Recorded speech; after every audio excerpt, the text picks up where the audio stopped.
Acts chapter 16, Book of Acts, mga kapatid. Ito po tayo sa Book of Acts chapter 16, verse 16 down to verse number 32. The title of our message tonight, What You Can Do When Your Feet Are Tied. That's our title. What you can do when your feet are tied. So yan po ang ating title ng ating message. Acts chapter 16, verse 16 down to verse number 32. Nandiyan na po kayo, say Amen. Amen. Sahin natin sabay-sabay. Ready? Begin. And it came to pass as we went to prayer, a certain damsel possessed with a spirit of divination met us, which brought her masters much gain by soothsaying. The same followed Paul and us and cried, saying, These men are the servants of the Most High God, which shew unto us the way of salvation. And this did she made days, but Paul, being grieved, turned and said to the Spirit, I command thee in the name of Jesus Christ to come out of her. And he came out the same hour. And when her masters saw that the hope of their sick gains was gone, they called Paul and Silas, and drew them into the marketplace unto the rulers, and brought them to the magistrates, saying, These men, being Jews, do exceedingly trouble our city, and teach customs which are not lawful for us to receive, neither to observe, being Romans. And the multitude rose up together against them, and the magistrate rent off their clothes, and commanded to beat them. And when they had laid many stripes upon them, they cast them into prison, charging the jailor to keep them safely. Who, having received such a charge, thrust them into the inner prison, and made their feet pass into the stocks. Nandiyan po yung message. And at midnight, Paul and Silas prayed, and sang praises unto God, and the prisoners heard them. And suddenly there was a great earthquake, so that the foundation of the prison were shaken, and immediately all the doors were opened, and everyone's bands were loose. And the keepers of the prison awake out of his sleep, seeing the prison doors open, he drew out his sword and would have killed himself, supposing that the prisoners had been dead. But Paul cried with a loud voice, saying, Do thyself no harm, for we are all here. Then he called for a light and sprang in, and trembling, and fell down before Paul and Silas, and brought them out, and said, Sirs, what must I do to be saved? And they said, Believe on the Lord Jesus Christ, and thou shalt be saved, and thy house. And they spake unto him the word of the Lord, and to all that were in his house. Ito na lang. Pagin ng Diyos, mapagpalang Ama na nasa langit. Salamat po sa gabing ito na kami po ay makapag-aral ng mga salita. Nabayin niyo po ang inyong lingkod, ang bawat isa po sa amin. O Diyos, Banal na Espiritu, pangunahan niyo po ang lingkod. Ito pong mga, ako lamang po isang servant, mouthpiece po ninyo, na tagapag-deliver po ng mensahe po, Panginoon, sa inyong mga na nandito sa FBC Marikina. Lord, we thank you na kami po ay makapag-aral sa gabing ito. At papalain niyo po ang bawat isa sa amin, spiritual na blessing, aming po matanggap. Salamat po, Panginoon. Pinupuli ka namin, pinasasalamatan sa Panginoon pangalan ni Jesus. Amen. Nag-worship, mga kapatid. Mr. Lobelia, pwede pa kayo po.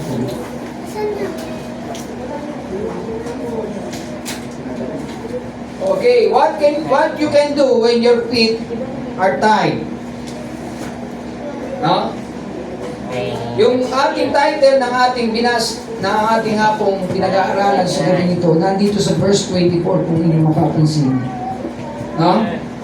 Sabi diyan, who having received such as a charge, thrust them into the inner prison, and made their feet pass in the stock. So meaning mga kapatid, wala namang pinakita na yung kanilang kamay ay may mga ang dito posas o mayroong mga kadena. No? Ang sinabi lang dito, kung ating nababasa sa ating text, yung kanilang mga paa ang lagyan. No? So, makikita natin, sabi diyan, feet. Sabi sa verse 24, feet pass in the stocks. So, meaning, no? This is a familiar Bible story that has been preached, no? And told ever since it happened. So, madalas na itong naipipreach po sa mga churches, at sa mga pastor na nagpipreach. Pero, we notice for the first time that the Bible specifically now mentioned that Paul and Silas' feet were fasted. No? Meaning, mga kapatid, nakita natin sa verse 24, no, sila po ay pinarusahan dito sa verse number 22. No? Sabi diyan, and the multitude rose up together against them, and the magistrate rent off their clothes and commanded to beat them. So, nandun yung beating. Inalisan sila siyempre ng kanilang mga suot at sila ay hinampas. No? Sabi diyan, rent off their clothes sa verse 22. Charging the jailer, sabi diyan, and when they had laid many stripes, so meron silang mga stripes upon them. So, nandun yung mga stripe nila sa kanilang katawan, dinala sila ngayon doon sa prison, sa kulungan. At meron doon yung tinatawag na Philippian jailer na nagbantay sa kanila. No? Doon sa verse number 25 down to verse number 32. So, makikita natin dito mga kapatid, no? So, often we say figuratively that we are in a situation where our hands are tied, no? So makita natin dito kung paano po ginamit po yung kanilang kamay. Kung ang kanilang mga paa ay nakakadena. Dahil ang feet nila nakakadena eh, no? Hindi natin alam kung ano yung part ng ano nila, kung yung gamit ay kadena, pero yun yung makikita natin. Yung mga nakakakulong, no? Sila po ay tinatalian sa kanilang paa. Yun po ang makikita natin. Kaya stuck, sabi diyan, no? Their feet are, sabi diyan sa verse 24, their feet pass in the stocks. Naka talagang yung kanilang mga paa nakatied, no? Nakatali. So, hindi sila makakagalaw pagka yung paa nila nakatali. Nakakulong na sila, nakatali pa yung mga paa nila. So, mangyayari niyan, yung kamay ang gagamitin nila ngayon. No? Dahil wala naman sinabi na nakatali yung kanilang mga kamay. So, may purpose pa rin sa bahagi ng katawan nila, may purpose pa rin sa bahagi ng katawan nila yung kamay. Kung sila ay nakatalim pa. Ako niyo po? So often we say figuratively that we are in the situation where our hands are tied. Maring isipin natin, maring nakatali rin yung kamay nila. Pero sinabi sa Bible, walang sinabi na nakatali yung kanilang kamay. So, figuratively, maaari. Pero yun ang sabi ng Bible, yung paalam nila ang nakatali. No? So, we know, to know we serve God that can perform miracles. No?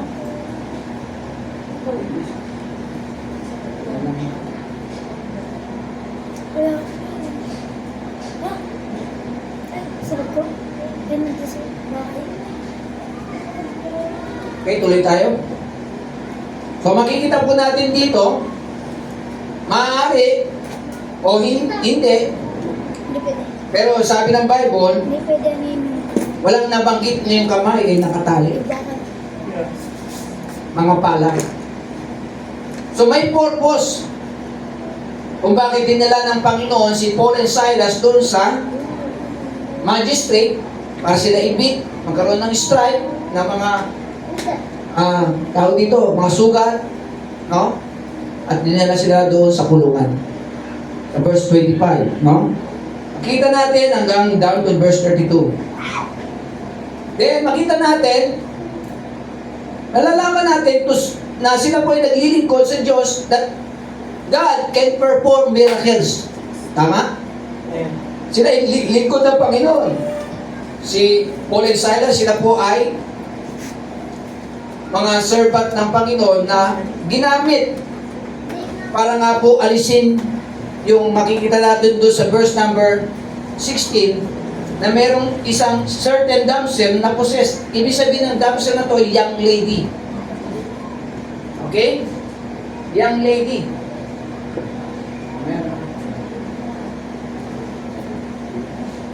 So may young lady na nabanggit dito na na-possess ng evil spirit. No? Divination. At ito'y pinaalis po ni Paul and Silas. Yung masamang espiritu. No? Pero kasi, ang that time na to, pinagkakakitaan nila yung kanilang ginagawa. Mga magic na kung saan ay talagang masamang espiritu ang ginagawa. Yung kapasin niyo po yung mga black magic, yung mga talagang pati yung patay, pinapataas. No? Yun, ginagawa kasi nasaniban po ng masamang espiritu. Itong young lady.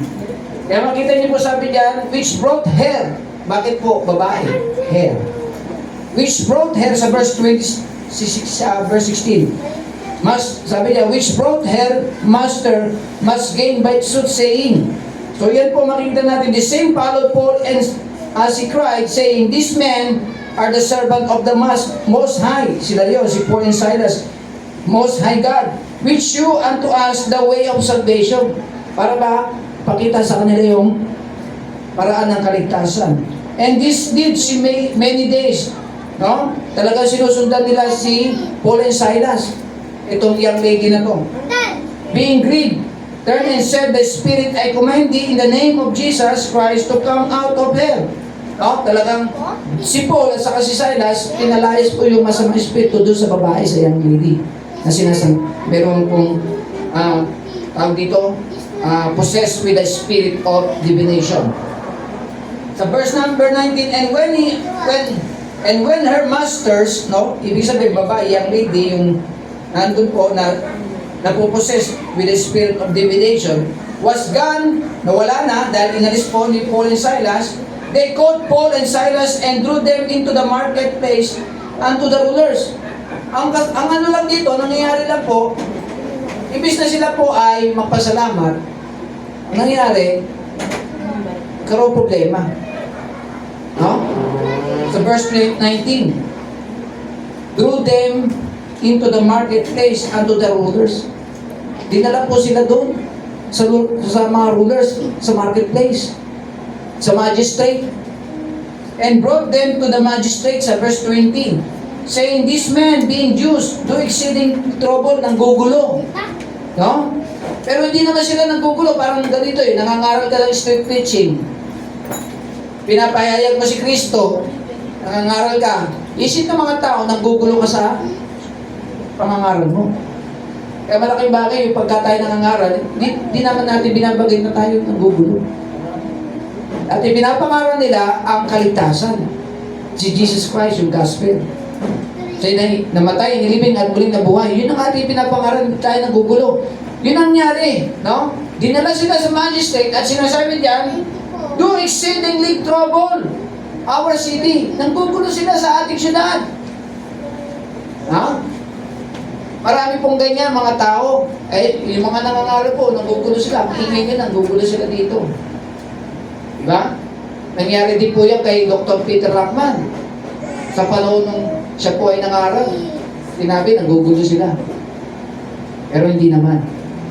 No? Salita ng Diyos ang ipinapangarapan, magugulo. Maging tayo, mga kapatid, dito na lang po sa Marikina, nakailang beses po tayo, dyan sa may Save More, sa Riverbank. Nilapitan tayo ng mobile. Kasi sinabi, nanggugulo tayo. Sinubong tayo doon ng mga, yung may tindahan ng bakery. Nilapitan tayo, tapos sinabi, nanggugulo tayo. Maingay daw. Ha? Pumunta kami doon sa may Marcos Highway. Yung may-ari doon ng bahay, sinabi niya, huwag kayo mag-ingay dito. Ha? 30. Tutulog daw siya. Eh, ang layo-layo naman namin sa kanya, sa mga ibig sabihin, sa mga oras na yun, no? Hindi pa ganun ka, anong oras? No? Hindi pa ganun hindi pa ganun ang, wala pa yung curfew ng 10 o'clock. Okay? So makita po natin may mga tinatawag na ginagamit si Satan para sirain o distract ang gawain ng Panginoon. Kaya sabi dito, meron, do exceedingly trouble our city 30. and teach customs which are not lawful for us to receive, neither do observe, being Romans. No? So makikita natin, pero ano nangyari po sa kanila? Pinarusahan sila. Kaya sa verse 22, no? And the multitude rose up together against them. Marami, multitude. And the magistrate rent off their clothes. Inalis po yung kanilang mga damit. And command to beat them. So hinampas sila. Nagkaroon sila ng stripe sa katawan ngayon. At pagkatapos na sila po binit o sila hinampas, no? Ano ginawa sa kanila? Dinala sila sa kulungan, sa selda. Ha? So yun yung nangyari po. Pagdating doon sa selda, nagkaroon ng tinatawag na at midnight, and Silas, Paul and Silas prayed and sang praises unto God, and the prisoners heard them. So makikita natin mga kapatid, ha? Sila po ay naglingkod sa Diyos at nagkaroon ng tinatawag na milagro. No? Sa point na sila ay nakakulong, pero sila po ay nakalaya din. Ha? At unang-una, nakakilala pa sa Panginoon yung Evangelo. So makita po natin yan. Even though we feel like our hands are tied, sabihin natin yung itong kamay na to at yung paa, no? Maaaring nakatay o nakatali yung paa nila. Maring yung kamay nila nakatali rin, pero yung paa nila nakatali talaga. Pero meron pa rin instrumentong gagawin ang Panginoon sa kanilang buhay doon sa kulungan. Meron pa rin gagawin plano ang Panginoon sa buhay ni Paul and Silas kahit na sila'y nakakulong. Tama po? So makita natin diyan, He also a great big God who can do mighty works. Meron silang Diyos na kung saan malaking Diyos who can do mighty works when our feet are tied. Kahit na sila po ay nakatali ang kanilang paa, mga paa, doon sa kulungan. No? Kaya nga po yung awit, no? Yung awit na, my God, so big and so strong. Ano yung awit na yun? My God is so mighty, so big, so mighty that there's nothing my God cannot do for you. So yung awitin na yun, yung po ang nangyari po, no? Great big God who can do mighty works.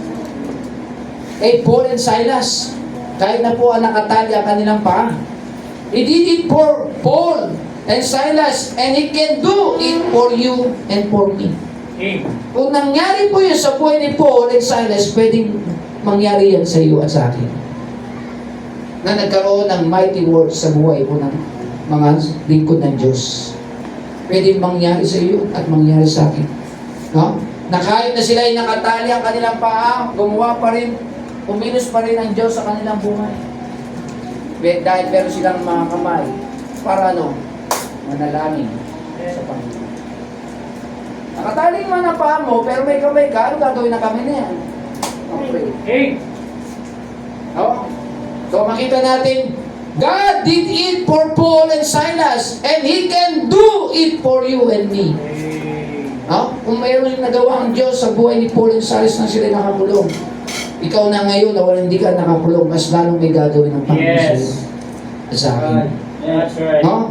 We're going to look at what we are still able to do. When our feet are tied, no? Katulad ni Paul and Silas, but before we do, no?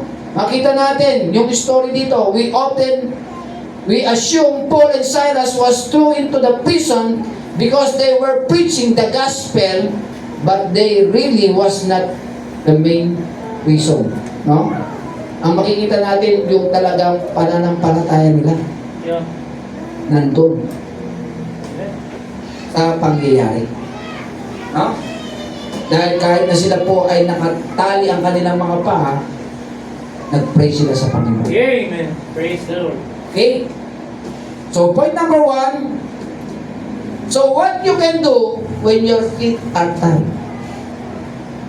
Pag nakatali ang paa mo, o meron mang problema na nangyayari sa buhay mo, anong gagawin mo? Oh, number 1, you can pray persistently. Amen. No? Makita natin. So, what you can do when your feet are tied? No? Kaya sabi dito sa verse 25, basahin po natin, verse 25, and at midnight, Paul and Silas, hello, pray! Amen. Paul and Silas began to pray. Sought for God. Kaya maganda yung sinabi ni brother dito kanina. Amen. Praise the Lord. Glory. No? Nung meron silang bagong produkto na paninda, nakita nila na isang araw, dalawang araw na hindi pumatok, no?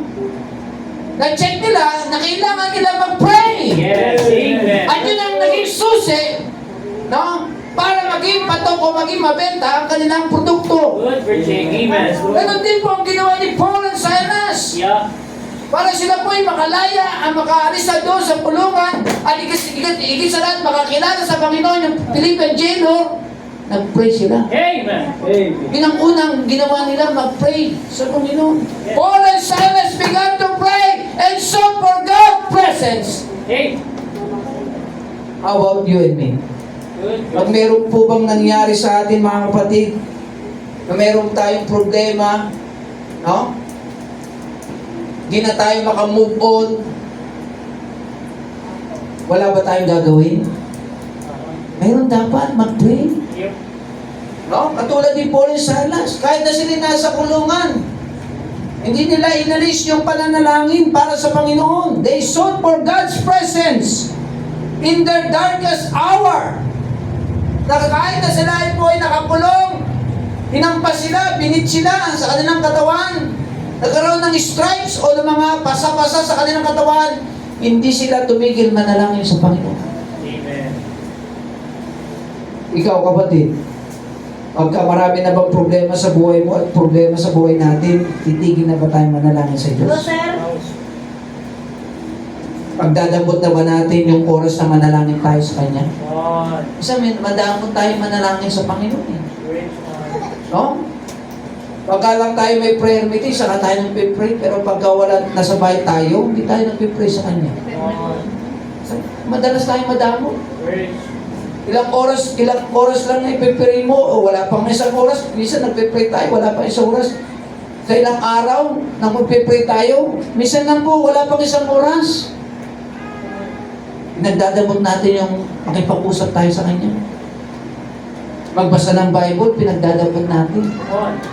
Nakakalungkot mga kapatid, pero salamat mga kapatid, sa darkest hour, o sa madilim na bahagi ng kanilang buhay ni Paul and Silas na sila'y nakulong, may nangyari sa kanilang katawan, hindi sila nakalimot manalangin.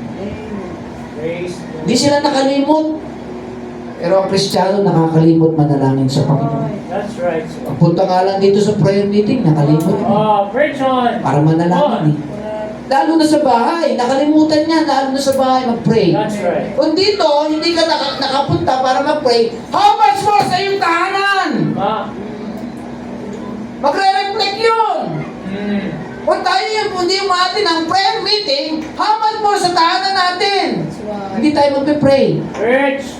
Dito pa lang, hindi na tayo Amen. pumunta eh. Lalo na sa bahay. Amen. Lalo sa bahay, hindi ka magpe-pray kasi hindi na-apply. Dito pa lang eh. That's right. Kaya alam niyo po, napakaganda po ng prayer meeting. Amen. Tinuturuan tayo, dito pa lang mag-pray. Para pag sa bahay natin, ina-apply natin. Amen. May application. Proven. Kasi may napakita tayo mula sa salita ng Diyos na nag-pray That's right. ang mga anak ng Diyos. Kahit na sila po ay dumanas na maraming pagsubok sa buhay, etong si Paul and Silas nanatili sa pananalangin. Amen. Praise the Lord. Praise the Lord. Kita po natin yung persistency. Yung tuloy-tuloy na pagpe-pray po nila, hindi po sila tumigil. No? In their darkest hour. Wow. No? Matinding kanilang dagok ng kanilang buhay. Tayo mga kapatid. No? Nakakalimot tayo. Prayer meeting. Pupunta lang ba tayo dito pag mayroong mga okasyon? Rich. Oh. That's good. Pag mayroon lang bang mga magagandang mga okasyon? Pagka Mother's Day, Father's Day, pag birthday mo, pagka may anniversary, pag December, yun ang pupuntahan natin dito? Hindi po. That's right. Kailangan po sa sabi ng Bible, and daily in the table. Actually, daily nga eh. No? In every house, this is not to teach and preach Jesus Christ. Sabi ng Hebrews 10:25, not forsaking. Sabi ng Psalms 122 verse 1, no? I was glad when they said, let us go into the house of the Lord. Sabi ng Psalms 23 verse 6, surely goodness and mercy shall follow me all the days of my life, and I shall dwell in the house of the Lord Amen. forever. So, bakit po nangyayari mga kapatid? No? Kaya mga kapatid, wala yung application pagdating kung sa marating yung bagay na yun. O wala yung persistency ng pananalangin. No? When you pray, when your feet are tied, you are demonstrating a very heartfelt trust in God. No? No? Makikita po natin nandun yung taus-puso natin pagtitiwala sa Diyos. Sa kabila na merong tayong problema, yung nakatay, yung nakatay yung mga paa, naglalarawan yung may problema ka sa buhay mo. Amen. Na mas lalo kang lalapit sa Panginoon, lalo kang masigasig manalangin, lalo kang matimtiman yung pananalangin mo sa Panginoon, at ikaw ay masidhing pananalangin mo sa Panginoon. Hindi mo mawawala sa Kanya. Yes. At the moment na kahit na ikaw ay nandun na sa point na may matindi na yung problema mo. Right. So yun po yung nangyari po sa kanila, demonstrating a very heartfelt trust in God's the power which in turn invites God to intervene into your situation. No? Sa ating mga sitwasyon sa ating buhay, mas lalo tayong dapat manalangin. Kailangan natin ng prayer. No? So, makita natin, point number 1, you can pray persistently. Number 2, you can praise passionately. You can praise, no? Sa verse 25, hindi lang po sila nag-pray. Ano sinabi pa dito? And sang praises unto God. Hello? Amen. Umawit sila ng papuri na pag-awit sa Panginoon. No? Kaya sabi niya, despite their shackles on their feet, no? Dahil may mga talagang ano yun, mga feet nila, anikala, no? Pero mga nakalagay na mabibigat dyan, sa mga, yung bigat na yun, yung mga problem sa buhay natin, na talikala na yan, no? Despite their shackles on their feet, they started singing! Amen. Diba mas, kaya nga po pagka marami kang problema, idaan mo sa panalangin at idaan mo pa sa pag-awit. Amen. Dinaan nila sa panalangin at dinaan nila sa pag-awit sa Panginoon. Mga heavenly song, hindi yung mga worldly song awitin mo. Pag Kristyano ka, huwag yung worldly song. Oh. Heavenly song ang iawitin mo. Amen. Minsan yung mga Kristiyan, mga worldly song ang inaawit, nakakalungkot. No? May mga pastor nga, umaawit na mga worldly song eh. Hit the mark, preacher. Nakakalungkot, no? Pastor ka, tapos aawit ka ng worldly song. Hindi maganda yun. Role model tayo bilang pastor, huwag kang aawit ng worldly song. No? Mas lalo dapat, ipakita mo yung heavenly song. Nakakalungkot po, despite their shackles on their feet, nakatali man yung kanilang mga paa doon sa kulungan, mga kapatid, sila ay umawit para sa Panginoon. Amen. Nanalangin at nagpuri ng mga awitin sa Panginoon. Hindi po sila nahiya. Yeah. To glorify God. No? With unwavering faith. Amen. Praise God. No? Nag-glorify sila sa Panginoon. Nagpapuri sila ng awitin. Unwavering faith. No? Mayroong pananampalataya. The rulers and magistrate, no? Makita natin na meron po sila, and yung kanila nga po, itong mga rulers and magistrate, no? Made a mistake. They only tie up their feet and not their hands. Ha? May pagkakamali yung mga nagano sa kanila. Nagpakulong. Ha? Yung kamay, hindi nila tinali. What? Kung paa ay tinali nila, pero yung kamay, yun ang pagkakamali nila. Mas lalong naging malapit sila sa Panginoon. Mga kapatid, kung mayroong problema tayo, mas lalo tayo dapat lumapit sa Panginoon. Amen. Yun ang pinapakita doon. Kahit na nakatali ang mga paa nila, pero mas lalo silang lumapit sa Panginoon dahil may kamay sila para manalangin. Amen. May kamay sila para manalangin sa Panginoon. Yep. Kahit gaano magkarami ang problema natin, meron tayong magagawa para manalangin sa Panginoon. Amen. Nakakalungkot po, minsan, kung marami ka ng problema, ayaw mo pang lumapit sa Come Panginoon. on. Siya na nga lang ang pinakasusi para ikaw ay magkaroon ng solusyon sa problema mo. Ayaw mo pang lumapit sa Panginoon. No? Backslide din eh. That's right. Lumalayo sa presensya ng Panginoon, mas lalo ka lumapit sa Panginoon. Amen. Pagka ikaw ay Correct. lumalayo na, mas lalo mo kailangan ng Panginoon. Tama po. No? For without me, sabi ng Panginoon, you can do nothing. Amen. Sabi sa John chapter 15, verse number 5. Yep. Wala kang magagawa, wala tayong magagawa kung wala ang turo ng Panginoon. Tama po. Oh, Luke 1:37, for with God nothing shall be impossible. Nababanggit natin yan nung tayo po ay mga believer. Yung ikaw ay hindi pa backslider, nababanggit-banggit mo yan. Bakit hindi mo na ngayon nababanggit? Oh. Bakit hindi mo na ina-apply? Kasi backslider ka na. Kasi yung hindi ka backslider, palagi mo na i-quote yan, talatang yan. For without me, you can do nothing. Jeremiah 33:3. No? Yung Matthew chapter 11 verse 28. Palagi mo binabanggit, pero nang backslide ka na, hindi mo na magamit-gamit yung Jeremiah 33:3. Matthew 11:28. Hindi ka na tumatawag kasi malayo ka na sa presensya ng That's Panginoon. right. Gusto mo na palagi ikaw ang bida, hindi ang Panginoon sa buhay mo.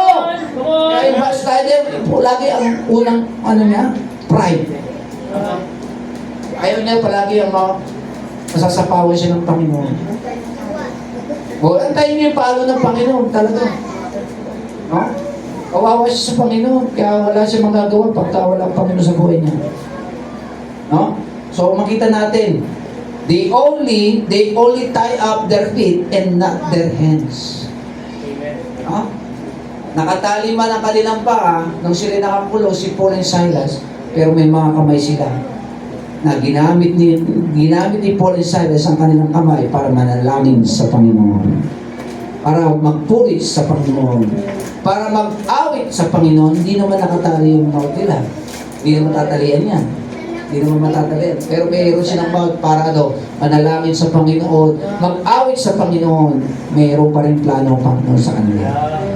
No? They only tie up their feet and not their hands. When your hands are not tied, you can raise your hands and praise the Lord. Amen. Tama? Yep. O hindi naman nakatali yan, bakit? Pwede mong gamitin yan para erase ang Panginoon. Yes. tawagin ng Panginoon at papurihan siya. That's right. Point number 3. No? You can proclaim powerfully. Amen. You can proclaim. No? Iproklama si Jesus powerfully. No? Ano yung nagkaroon ng earthquake? Tingnan niyo po natin. Verse number 26. And suddenly, there was a great earthquake, so that the foundation of the prison were shaken, and immediately all the doors were open and everyone's band were loose. Makita natin, after the earthquake, Paul and Silas uses the opportunity, to share the gospel. No? Amen. They proclaim the gospel doon sa Philippian jailor. Ipinangalan nila, ibinahagi nila yung gospel o mabuting balita doon sa Philippian jailor para makakilala sa Panginoon. Amen. Good. So, point number 3, you can proclaim powerfully the gospel of the grace of God. No? To share the gospel with the jailer and his household. Hindi lang po ito sa jailer na iproklama yung gospel, pati ito sa mahal sa buhay ng Philippian jailor. Nakakilala ba yung kanyang mga mahal sa buhay? Yes! Amen. Hindi lang po yung Philippian jailor ang nakakilala, pati yung kanyang mahal sa buhay. Amen. Kaya napakabuti ng Panginoon dito mga kapatid sa kanyang mga mahal sa buhay. Though your feet might be tied, no, you can still proclaim Jesus Christ and His salvation. Nakatali man yung kanilang mga paa, yes, no? Kasi actually, di ba, nung earthquake, na ano yan, no? O kahit na sila po, sa mga pagkakataon, sila nakatali yung kanilang paa, pwede silang mangaral doon sa mga bantay, o po, mga warden, o yung mga pulis na nagbabantay doon, o mga yung talagang nagbabantay ng kulungan.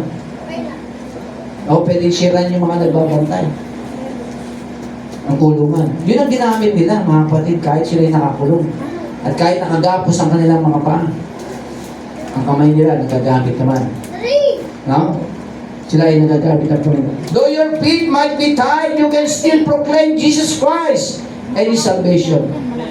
Their proclamation led to the jailer and his household. Jailer to his household. Getting saved. Nakakilala po yung kanya mama sa buhay. Hindi lang siya yung jailer.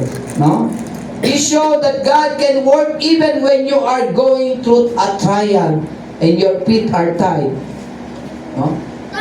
Pinapakita dito mga kapatid na kahit na meron tayong mga pasanin sa ating buhay, mga problema, pwede tayong gamitin ng Panginoon ibahagi ang gospel. Amen. Pwede ibahagi ang gospel kahit na meron kang problema.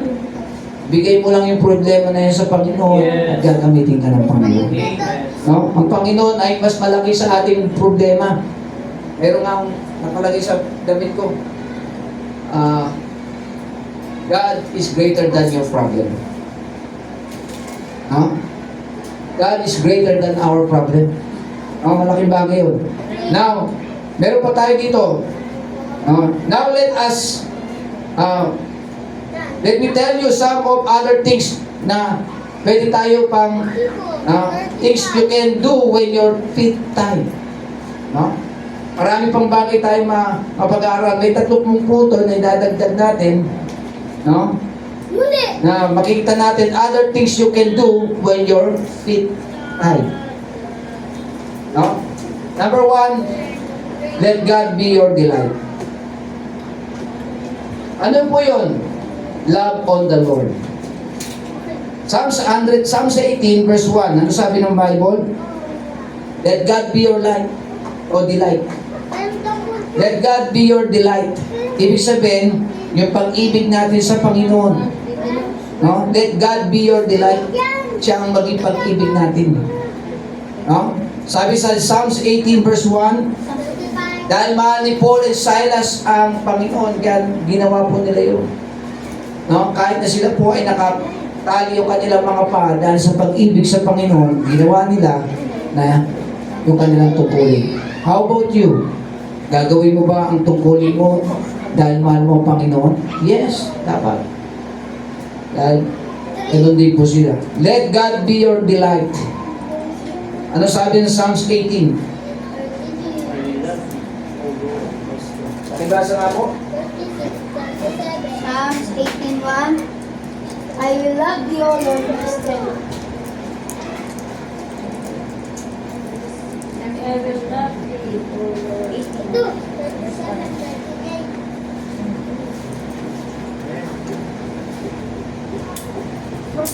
Ang ganda po na sinabi dyan yung pag-ibig. No? Sabi dito ni David, I will love thee, O Lord, my strength. No? Mahal niya ang ating Panginoon, mahal niya ang Panginoon.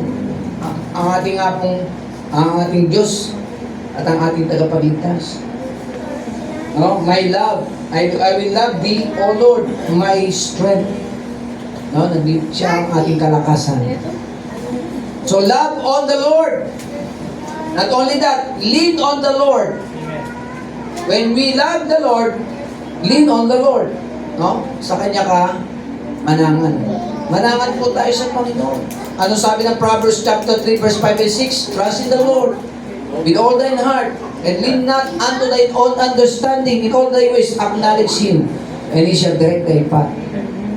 So point number 1, no? Another things, no, you can do when you are time. Let God be your delight. Then number 2, let God be your dependence. No? 2 Corinthians chapter 1 verse 89. Basahin po natin. 2 Corinthians chapter 1 verse 89. 2 Corinthians chapter 1 verse 89. Sabi po dito sa 2 Corinthians chapter 1 verse 89, For we would not, brethren, have you ignorant of our trouble, which came to us in Asia, that we press out of measure about strength in so much that we despair even of life, but we have that sentence of death in ourselves, that we should not trust in ourselves, but in God, which raised the dead. No? So let God be your dependence. Siya ang magkakaroon ng tayo dapat ay dumipende sa Kanya. Kaya lamang po, wala na po, hindi tayo pwede dumipende sa ating mga sarili. Okay? We must depend upon God personally. Now, sa point yan, we must depend upon God power. No? God's power. We must depend upon God's power. Sa Kanyang kapangyarihan. Okay? And the last, dito na po tayo sa pangatlo. Let God be your devotion. No? Be devoted to God be devoted to God as His children. So, bilang anak ng Panginoon, kailangan maging devoto tayo sa Kanya. Be devoted to God as His church. No? Ano sabi ng James 4:7? Sabi mo natin. James chapter 4 verse 7. James 4:7. Submit yourselves therefore to God. Yourselves therefore to God. Resist the devil, he will flee from you. No? So, kailangan nandun yung pagpapasakot. Submission. Submit yourselves therefore to God. No? Resist the devil and he will flee from you. So, nandun po yung pagiging devotion natin sa Panginoon. Devoted. Pasakop. Pagpapasakop natin, devoted tayo sa Diyos bilang anak niya. Okay? Be devoted to God as His church. No? No? Paano yun? When we face, no? Proverbs, buksan natin ang Proverbs chapter 46.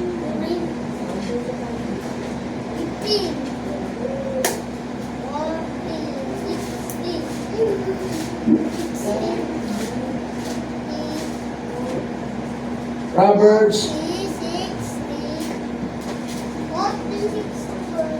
chapter 4. Huh? Sorry. Psalms chapter 46.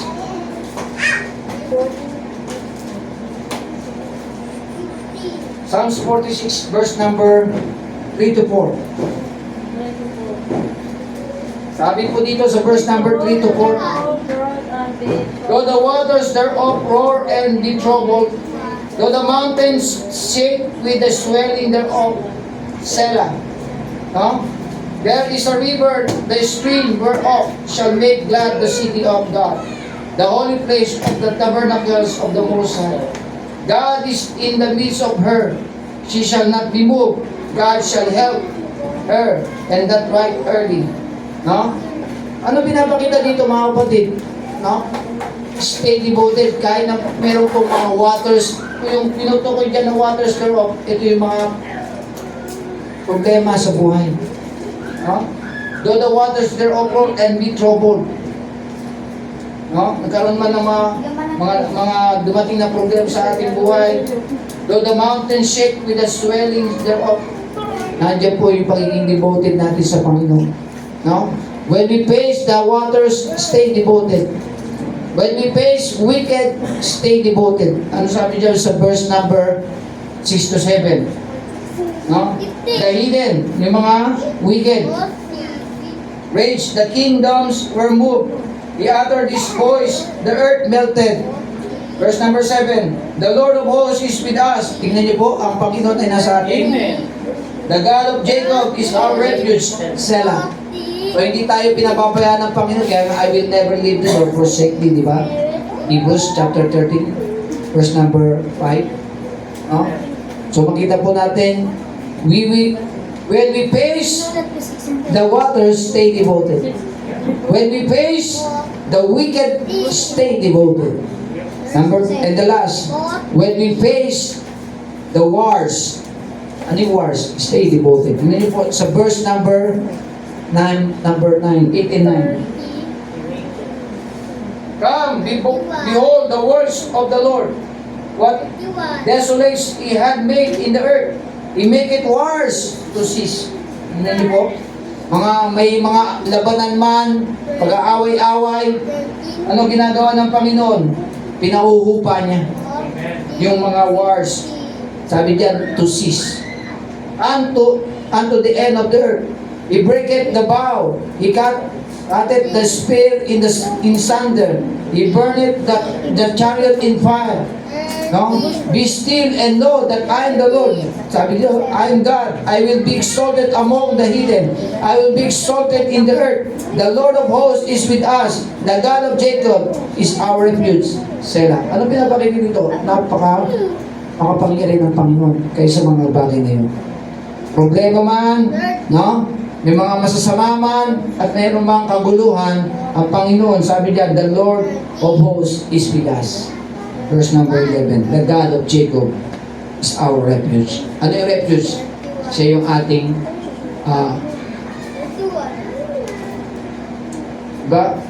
pagka-refuge, may mga refugee, yung siya yung nagbibigay refuge, tumutulong, no? Nandiyo yung katuwang natin, siya ang tumutulong, no, pag may mga problema sa buhay natin.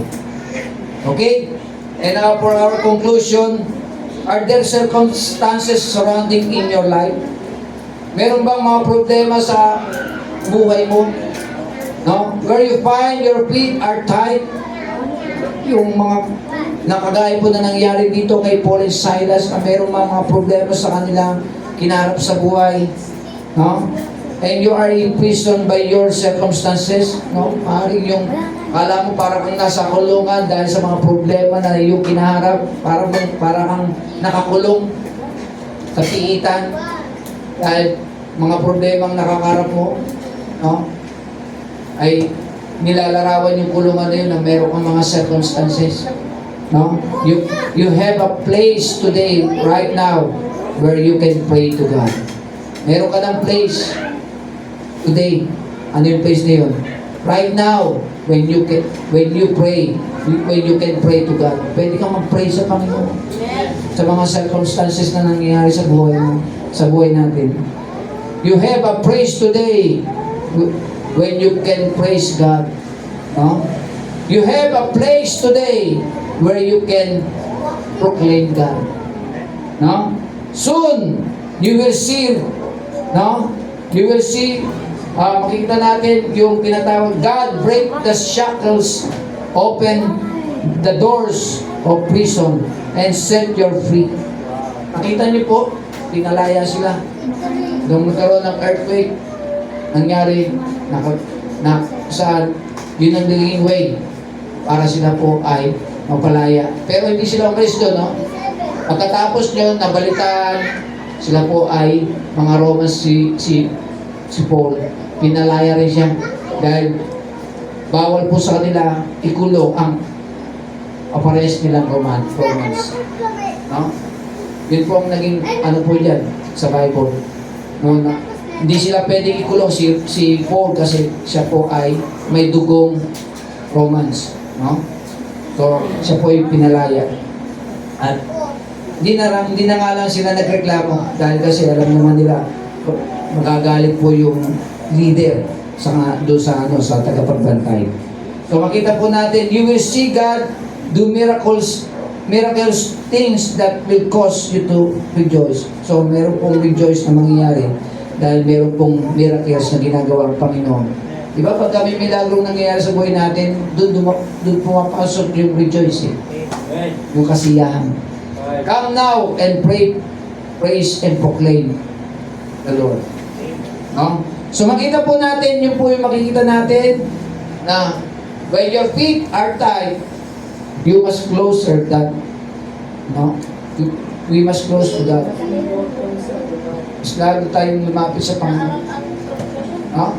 Mas lalo tayong dapat lumapit sa Panginoon. So, what you can do when your feet are tied, you can pray persistently. You can praise passionately. You can proclaim powerfully. Then, other things you can do when your feet tied. Let God be your delight. Let God be your dependence. And let God be your devotion. No? Other things yun. Tatlo. May tatlo, di ba? Then, sumunod pa yung tatlo. Okay? So much that. Tayo po ay dyan magtapos. Tayo po ay manalangin. Let us bow our head and close our eyes. Lord, we thank you, Lord, na kami po ay nakapag-aral ng iyong mga salita. Unay nga pong may mga pagkakataon sa buhay namin. Maraming pagkakataon, hindi naman po kukunti.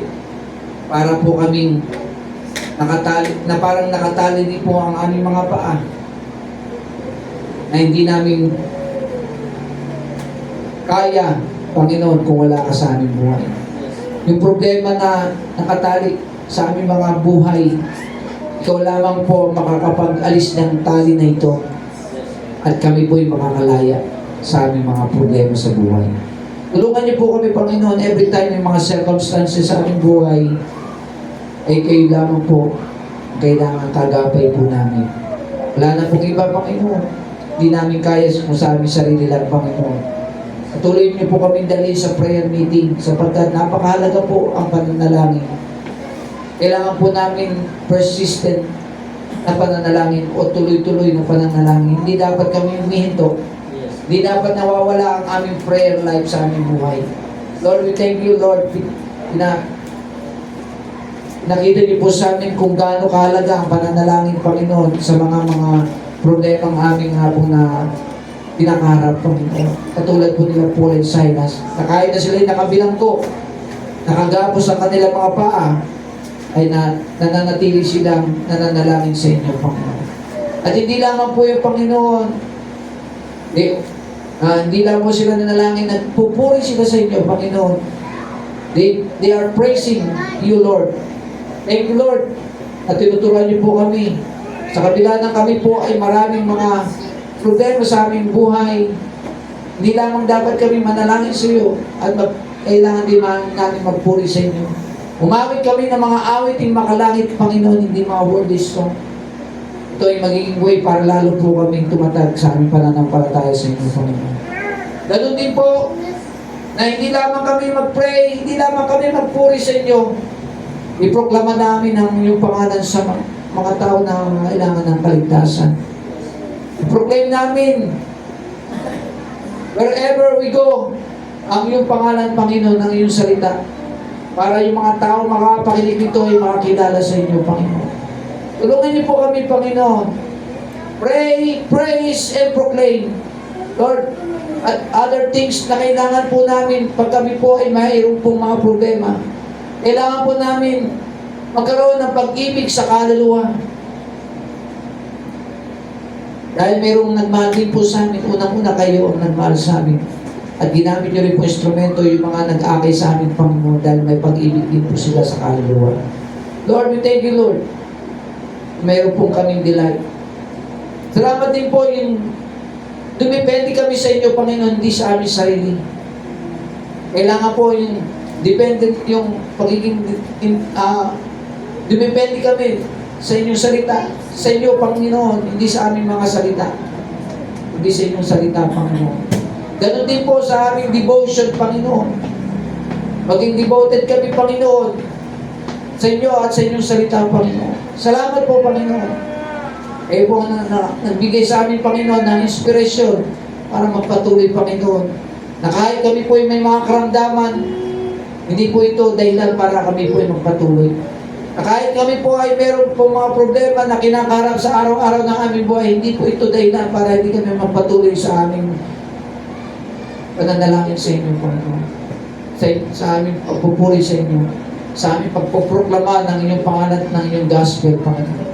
Salamat po, Panginoon, sa pag-ibig. Salamat po, Panginoon. Ikaw ang aming pinagtitiwalaan. Dumidepende kami sa inyo. Salamat po, Panginoon. Kami po ay devoted sa inyo, Panginoon. Thank you, Lord, sa aming natutunan sa gabi ito. Patuloy niyo po kaming pagpalain at may-apply po namin ito habang kami po ay nandito sa lupa. Dapat po namin ito sa tanging Panginoon. Amen. Amen. Okay, tayo po ay dyan magbukas. Tayo po ay dadako sa ating offertory prayer.